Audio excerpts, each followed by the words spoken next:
హరే కృష్ణ. భగవద్గీతలోని ముఖ్యమైన 108 శ్లోకాలలో భాగంగా ఈరోజు మనం 26వ శ్లోకం గురించి చెప్పుకుందాము. ఇది 3వ అధ్యాయంలోని 37వ శ్లోకము.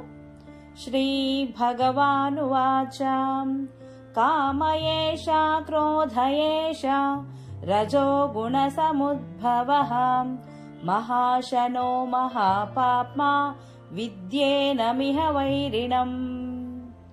భావము: శ్రీకృష్ణ భగవానుడు పలికెను, అర్జున, రజోగుణ సంపర్కము వలన పుట్టిన కామమే తదుపరి క్రోధముగా పరిణమించును. అదియే ఈ ప్రపంచమునకు సర్వమును హరించునట్టిది కూడా. పాప భూయిష్టమైన గొప్ప శత్రువు అని భావము. హరే కృష్ణ. ఈ వీడియో మీకు నచ్చినట్లయితే దయచేసి లైక్ చేయండి, షేర్ చేయండి, సబ్స్క్రైబ్ చేయండి. మీరు లైక్ చేయడం వల్ల ఎక్కువ మందికి ఈ వీడియో చేరే అవకాశం ఉంటుంది.